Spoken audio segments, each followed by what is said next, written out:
बच्चों, आज हम पढ़ेंगे कक्षा 9वीं के सामाजिक विज्ञान लोकतांत्रिक राजनीति एक कक्षा 9 के लिए राजनीति विज्ञान की पाठ्य पुस्तक जिसका भाग 1 हम पढ़ चुके हैं। इसके अध्याय 1 का भाग 1 हम पढ़ चुके हैं बच्चों, जो कि था लोकतंत्र क्या, लोकतंत्र क्यों का भाग 1 उसकी परिभाषा से संबंधित था, वो हम पढ़ चुके हैं।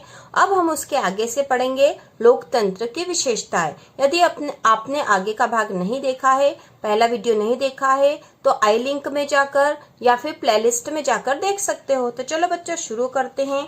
लोकतंत्र की विशेषताएं। तो लोकतंत्र की क्या क्या विशेषताएं होती यह इसमें बताया गया है।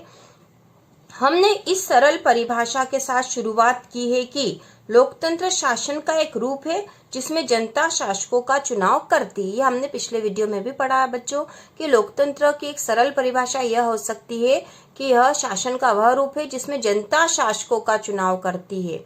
इससे अनेक सवाल उठ खड़े होते हैं। इस परिभाषा के अनुसार शासक कौन है? किसी सरकार को लोकतांत्रिक कहे जाने के लिए उसके किन अधिकारियों का चुनाव हुआ होना आवश्यक है? लोकतंत्र में वे कौन से फैसले हैं जो बिना चुने हुए अधिकारी भी ले सकते हैं? तो ये सारी यहाँ पर प्रश्न उठते हैं। किस तरह के चुनाव को लोकतांत्रिक चुनाव कहते हैं? किसी चुनाव को लोकतांत्रिक कहने के लिए किन शर्तों को पूरा किया जाना जरूरी है? कौन लोग शासकों का चुनाव कर सकते हैं या खुद शासक चुने जा सकते हैं? क्या इसमें प्रत्येक नागरिक का बराबरी की हैसियत से भाग लेना जरूरी है? क्या कोई लोकतांत्रिक व्यवस्था अपने कुछ नागरिकों को इस अधिकार से वंचित कर सकती है? सरकार के किस स्वरूप को लोकतांत्रिक कहेंगे? क्या चुने हुए शासक लोकतंत्र में अपनी मर्जी से सब कुछ कर सकते हैं या लोकतांत्रिक सरकार के लिए कुछ लक्ष्मण रेखाओं में बंधकर काम करना जरूरी है? क्या लोकतांत्रिक शासन व्यवस्था को नागरिकों के कुछ अधिकारों का आदर करना चाहिए?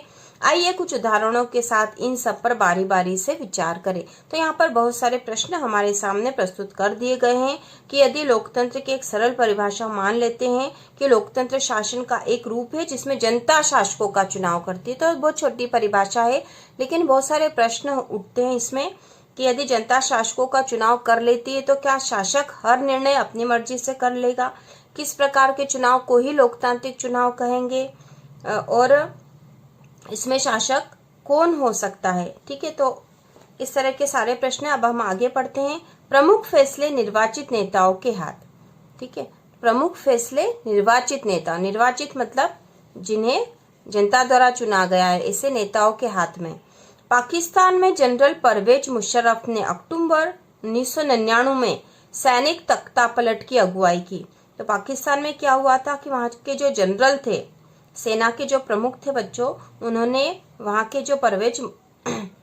जो जनरल परवेज मुशर्रफ थे जो कि सेना के प्रमुख थे, उन्होंने सैनिक तख्तापलट किया। मतलब जो चुनी हुई सरकार थी उसे हटाकर खुद वहां की सारी सत्ता अपने हाथों में ले ली थी। उन्होंने लोकतांत्रिक ढंग से चुनी हुई सरकार को उखाड़ फेंका और खुद को देश का मुख्य कार्यकारी घोषित किया। बाद में उन्होंने खुद को राष्ट्रपति घोषित किया और 2002 में एक जनमत संग्रह करा के अपना कार्यकाल 5 साल के लिए बढ़वा लिया। पाकिस्तानी मीडिया, मानवाधिकार संगठनों और लोकतंत्र के लिए काम करने वालों ने आरोप लगाया कि जनमत संग्रह एक धोखाधड़ी है और इसमें बड़े पैमाने पर गड़बड़ियां की गई है। अगस्त 2002 में उन्होंने लीगल फ्रेमवर्क ऑर्डर के जरिए पाकिस्तान के संविधान को बदल डाला। इस ऑर्डर के अनुसार राष्ट्रपति राष्ट्रीय और प्रांतीय असेंबलियों को भंग कर सकता है। मंत्रिपरिषद के कामकाज पर एक राष्ट्रीय सुरक्षा परिषद की निगरानी रहती है जिसके ज्यादातर सदस्य फौजी अधिकारी है। इस कानून के पास हो जाने के बाद राष्ट्रीय और प्रांतीय असेंबलियों के लिए चुनाव कराए गए। इस प्रकार पाकिस्तान में चुनाव भी हुए, चुने हुए प्रतिनिधियों को कुछ अधिकार भी मिले, लेकिन सर्वोच्च सत्ता सेना के अधिकारी और जनरल मुशर्रफ के पास थी। तो वहां पर कुछ स्थान पर तो प्रांतीय स्तर पर तो चुनाव करा लिए गए बाद में, क्योंकि जनता विरोध कर रही थी, लेकिन जो प्रमुख सत्ता थी वह अधिकारियों, सेना के अधिकारियों के हाथ में थी जो कि चुने हुए नहीं थे।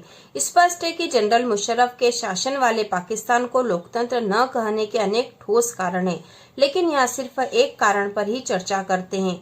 क्या हम कह सकते हैं कि पाकिस्तान के लोगों ने अपने शासकों का चुनाव किया है? हम ऐसा नहीं कह सकते। लोगों ने राष्ट्रीय और प्रांतीय असेंबलियों के लिए अपने प्रतिनिधियों का चुनाव किया है, लेकिन चुने हुए प्रतिनिधि वास्तविक शासक नहीं थे। वे अंतिम फैसला नहीं कर सकते। अंतिम फैसला सेना के अधिकारी और जनरल मुशर्रफ के हाथ में था, जो जनता द्वारा नहीं चुने गए थे। ऐसा तानाशाही और राजशाही वाली अनेक शासन व्यवस्थाओं में होता है। वहाँ औपचारिक रूप से चुनी हुई संसद और सरकार तो होती है, पर असली सत्ता उन लोगों के हाथों में होती है जिन्हें जनता नहीं चुनती। कुछ देशों में असली ताकत विदेशी शक्तियों के हाथ में रहती है, न कि चुने हुए प्रतिनिधियों के हाथ में। इसे लोगों का शासन नहीं कहा जा सकता। तो यदि ऐसा है कहीं पर कि प्रमुख सत्ता किसी और के पास हो, तो उसे हम चुनावा शासन नहीं कर सकते। इससे हम लोकतांत्रिक शासन व्यवस्था की पहली विशेषताओं पर पहुंचते हैं। लोकतंत्र में अंतिम निर्णय लेने की शक्ति लोगों द्वारा चुने हुए प्रतिनिधियों के पास ही होनी चाहिए। यह पहली विशेषता है लोकतांत्रिक शासन व्यवस्था की बच्चों के। लोकतंत्र में अंतिम निर्णय लेने की शक्ति लोगों द्वारा चुने हुए प्रतिनिधियों के पास ही होनी चाहिए कि अंतिम निर्णय वही व्यक्ति लेगा जो जनता द्वारा चुना जाएगा। स्वतंत्र और निष्पक्ष चुनावी मुकाबला। चीन की संसद को कवागुओ रेममिन दाइवियाओ दाहुई राष्ट्रीय जन संसद कहते हैं। चीन की संसद के लिए प्रति 5 वर्ष बाद नियमित रूप से चुनाव होते हैं। तो चीन की संसद का नाम है बच्चों ये कवांगुओ रेमनिन दाइवियाओ दाहुई राष्ट्रीय जन संसद कहते हैं, और चीन की संसद के लिए प्रति 5 वर्ष बाद नियमित रूप से चुनाव होते हैं। इस संसद को देश का राष्ट्रपति नियुक्त करने का अधिकार है। तो हर 5 वर्ष बाद जो चीन की संसद का चुनाव होता है, तो संसद ही राष्ट्रपति का चुनाव या राष्ट्रपति की नियुक्ति करती है। इसमें पूरे चीन से करीब 3000 सदस्य आते हैं। कुछ सदस्यों का चुनाव सेना भी करती है। चुनाव लड़ने से पहले सभी उम्मीदवारों को चीनी कम्युनिस्ट पार्टी से मंजूरी लेनी होती है। 2002-3 में हुए चुनाव में सिर्फ कम्युनिस्ट पार्टी और उससे संबंध कुछ छोटी पार्टियों के सदस्यों को ही चुनाव लड़ने की अनुमति मिली। सरकार सदा कम्युनिस्ट पार्टी की ही बनती है। 1930 में आजाद होने के बाद से तो यहाँ पर चीन में ऐसा है कि सरकार हमेशा कम्युनिस्ट पार्टी की ही बनती है। अब 1930 में आजाद होने के बाद से मेक्सिको में हर 6 वर्ष बाद राष्ट्रपति चुनने के लिए चुनाव कराए जाते हैं। देश में कभी भी फौजी शासन या तानाशाही नहीं आई, लेकिन सन 2000 तक हर चुनाव में PRI इंस्टीट्यूट रिवॉल्यूशनरी पार्टी नाम की एक पार्टी को ही जीत मिलती थी। विपक्षी दल चुनाव में हिस्सा लेते थे, पर कभी भी उन्हें जीत हासिल नहीं होती थी। चुनाव में तरह तरह के हथकंडे अपनाकर हर हाल में जीत हासिल करने के लिए PRI कुख्यात थी। सरकारी दफ्तरों में काम करने वाले सभी लोगों के लिए पार्टी की बैठकों में जाना अनिवार्य था। सरकारी स्कूलों के अध्यापक अपने छात्र छात्राओं के माँ बाप से PRI के लिए वोट देने को कहते थे। मीडिया भी जब तक विपक्षी दलों की आलोचना करने के अलावा उनकी गतिविधियों को नजरअंदाज भी करती थी। कई बार एकदम अंतिम क्षणों में मतदान केंद्रों को एक जगह से हटाकर दूसरी जगह कर दिया जाता था, जिससे अनेक लोग वोट ही नहीं डाल पाते थे। PRI अपने उम्मीदवारों के चुनाव अभियान पर काफी पैसे खर्च करती थी। तो यहाँ पर मेक्सिको की बात की गई है बच्चों। उसके पहले चीन की बात की गई थी कि वहाँ पे हमेशा एक ही पार्टी का शासन होता है, और उसके बाद मेक्सिको की बात हुई है कि 1930 में आजाद तो हो गया था, लेकिन उसके बाद जितनी भी बार वहाँ सरकार चुनी गई तो वो PRI की ही चुनी गई। हर प्रकार के हथकंडे अपनाए जाकर भी वहाँ पर चुनाव में जीत केवल PRI के सदस्यों की होती है। क्या हम ऊपर वर्णित चुनाव को लोगों द्वारा अपना शासक चुनने का उदाहरण मान सकते हैं? इन उदाहरणों को पढ़ने के बाद तो यही लगता कि हम ऐसा नहीं कर सकते। यहाँ काफी सारी समस्याएं हैं। चीन के चुनाव में लोगों के सामने कोई वास्तविक और गंभीर विकल्प ही नहीं होता। लोगों को शासक दल या उसके द्वारा स्वीकृत उम्मीदवारों को ही वोट देना होता है। क्या हम इसे मनपसंद चुनाव कह सकते हैं? मेक्सिको के मामले में ऐसा लगता है कि कहने को विकल्प होते हुए भी असल में वहाँ जनता के पास कोई दूसरा विकल्प न था। किसी भी तरह वहाँ शासक दल को पराजित नहीं किया जा सकता था, लोगों के चाहने पर भी नहीं। वहाँ हुए चुनाव निष्पक्ष नहीं थे। इस प्रकार अब हम लोकतंत्र की अपनी समझ में एक अन्य विशेषता या गुण को जोड़ सकते हैं। लोकतंत्र के लिए सिर्फ चुनाव कराना ही पर्याप्त नहीं होता। चुनाव में एक से ज्यादा असली राजनीतिक विकल्पों के बीच चुनने की स्थिति भी होनी चाहिए। लोगों के पास यह विकल्प रहना चाहिए कि वे चाहे तो शासक दल को गद्दी से उतार दे इस प्रकार लोकतंत्र निष्पक्ष और स्वतंत्र चुनाव पर आधारित होना चाहिए ताकि सत्ता में बैठे लोगों के लिए जीत हार के समान अवसर हो। लोकतांत्रिक चुनाव के बारे में हम अध्याय 3 में और बातें जानेंगे। तो बच्चों यहाँ दूसरी एक विशेषता यहाँ आई थी कि लोकतंत्र निष्पक्ष और स्वतंत्र चुनाव पर आधारित होना चाहिए ताकि सत्ता में बैठे लोगों के लिए जीत हार के समान अवसर हो, कि वो जीत भी सकते हैं, सत्ता में बैठे लोग हार भी सकते हैं। तो स्वतंत्र और निष्पक्ष चुनाव होना चाहिए।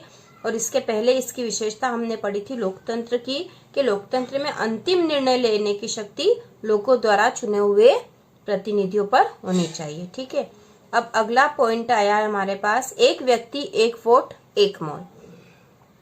पहले हमने पढ़ा है कि किस तरह लोकतंत्र के लिए होने वाला संघर्ष सार्वभौम वयस्क मताधिकार के साथ जुड़ा था। सार्वभौम वयस्क मताधिकार मतलब जितने भी वयस्क लोग हैं वो सारे मत डाल सके, वोट कर सके। अब इस सिद्धांत को लगभग पूरी दुनिया में मान लिया गया है, पर किसी व्यक्ति को मतदान के समान अधिकार से वंचित करने के उदाहरण भी कम नहीं है। बहुत सारे ऐसे उदाहरण हैं कि लोगों को मतदान से वंचित कर दिया गया, वोट डालने से वंचित कर दिया गया। 2015 तक सऊदी अरब में औरतों को वोट देने का अधिकार नहीं था। एस्टोनिया में अपने यहाँ नागरिकता के नियम कुछ इस तरह से बनाए हैं कि रूसी अल्पसंख्यक समाज के लोगों को मतदान का अधिकार हासिल करने में मुश्किल होती है।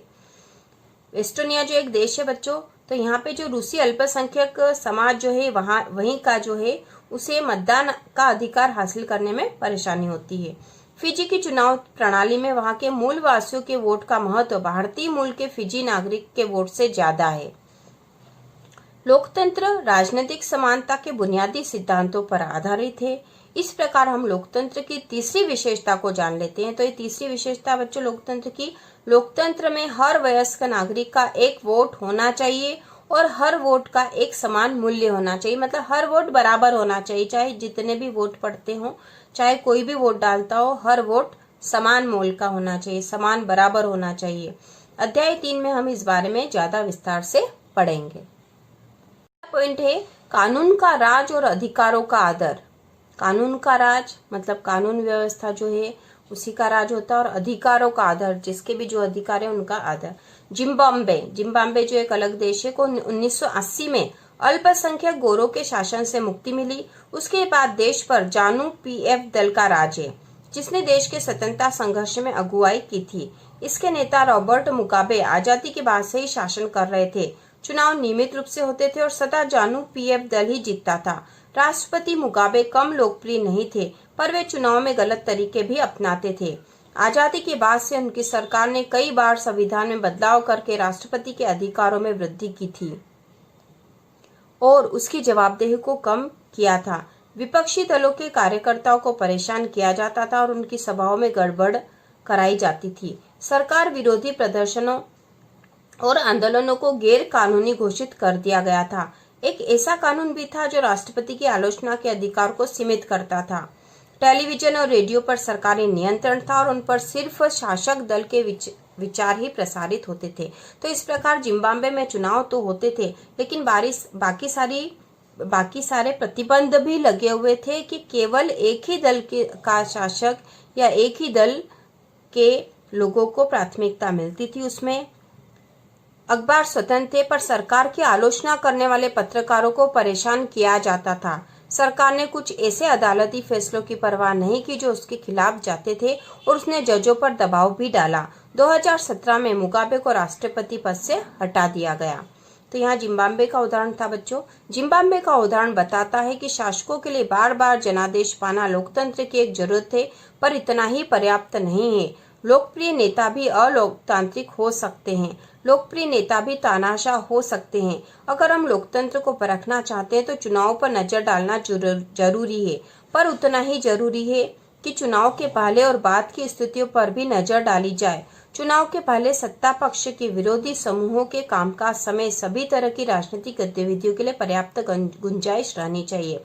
तो चुनाव के पहले सत्ता पक्ष के विरोधी समूह को भी पर्याप्त माहौल मिलना चाहिए कि वो अपना प्रचार प्रसार कर सके, अपनी बात को रख सके और अपनी गतिविधियों को भी कर सके, तो ही तो स्वतंत्र चुनाव होंगे बच्चों। इसके लिए जरूरी है कि सरकार नागरिकों के कुछ बुनियादी अधिकारों का आदर करे, उनको सोचने की, अपनी राय बनाने की, सार्वजनिक रूप से अपने विचार व्यक्त करने की, संगठन बनाने की, विरोध करने और अन्य राजनीतिक गतिविधियां करने की स्वतंत्रता होनी चाहिए। कानून की नजर में सभी लोगों की समानता होनी चाहिए। इन अधिकारों की रक्षा स्वतंत्र न्यायपालिका को करनी चाहिए। तो स्वतंत्र न्यायपालिका भी होनी चाहिए जिसके आदेशों का पालन सब लोग करते हों। इन अधिकारों के बारे में हम अधिक विस्तार से अध्याय 5 में पढ़ेंगे। इसी प्रकार कुछ दूसरी शर्तें हैं जो चुनाव के बाद सरकार चलाने के तौर तरीकों पर लागू होती है। एक लोकतांत्रिक सरकार सिर्फ इस कारण से मनमानी नहीं कर सकती कि उसने चुनाव जीता है, उसे भी कुछ बुनियादी तौर तरीकों का पालन करना होता है। खास तौर से उसे अल्पमत वाले समूहों को दी गई कुछ गारंटियों का आदर करना होता है। हर प्रमुख फैसला लंबे विचार विमर्श के बाद लेना होता है। हर पदाधिकारी को उस पद के साथ जुड़े अधिकार और जिम्मेदारियां संविधान द्वारा दी जाती है। ये सभी न सिर्फ जनता के प्रति उत्तरदायी है बल्कि अन्य स्वतंत्र अधिकारियों के प्रति भी उनकी जवाबदेही होनी चाहिए। मतलब हर किसी की अपनी जवाबदेही, अधिकार और उसके प्रति स्वतंत्रता भी होनी चाहिए। इसके बारे में हम ज्यादा विस्तार से अध्याय 4 में पढ़ेंगे। इस प्रकार हम लोकतंत्र की चौथी और अंतिम विशेषता को रेखांकित कर सकते हैं। तो ये चौथी विशेषता आ गई है बच्चों लोकतंत्र की। एक लोकतांत्रिक सरकार संवैधानिक कानूनों और नागरिक अधिकारों द्वारा खींची लक्ष्मण रेखाओं के भीतर ही काम करती है। एक लोकतांत्रिक सरकार संवैधानिक कानून, ऐसे कानून जो संविधान के अनुसार बनाए गए हैं, और नागरिक अधिकारों जो नागरिकों के अधिकार है, द्वारा खींची लक्ष्मण रेखाओं के भीतर ही काम करती। तो उसके अंतर्गत ही उसे काम करना चाहिए, उसके बाहर नहीं जाना चाहिए। ऐसा ना हो कि लोकतांत्रिक सरकार है, जनता द्वारा चुनी सरकार है, तो वह संविधान का मतलब कानून का पालन नहीं करती हो और नागरिकों के अधिकारों का भी ध्यान नहीं रख रही हो। तो यहाँ पे अगला पॉइंट है परिभाषाओं का सारांश। तो हमने परिभाषाएं पढ़ ली थी और उसकी 4 विशेषताएं देख ली बच्चों हमने। आइए अब हम अब तक हुई चर्चा को समेटे। हमने लोकतंत्र की सरल सी परिभाषा से बात शुरू की थी कि लोकतंत्र सरकार का एक ऐसा रूप है जिसमें शासकों का चुनाव लोग करते हैं। हमने पाया कि जब तक हम इसके कुछ प्रमुख शब्दों के बारे में और स्पष्ट न हो जाए, यह परिभाषा पर्याप्त नहीं है। अनेक उदाहरणों के जरिए हमने शासन के एक तरीके के रूप में लोकतंत्र की 4 विशेषताओं को रेखांकित किया है। इसके अनुसार लोकतंत्र शासन का एक ऐसा रूप है जिसमें लोगों द्वारा चुने गए शासक ही सारे प्रमुख फैसले लेते हैं। चुनाव लोगों के लिए निष्पक्ष अवसर और इतने विकल्प उपलब्ध कराता कि वे चाहे तो मौजूदा शासकों को बदल सकते हैं। यह विकल्प और अवसर सभी लोगों को समान रूप से उपलब्ध हो और इस चुनाव से बनी सरकार संविधान द्वारा तय बुनियादी कानूनों और नागरिक अधिकारों के दायरे को मानते हुए काम करती है। तो चारों विशेषताएं यहाँ बताई गई फिर से। अब हम 1.3 अगले वीडियो में पढ़ेंगे।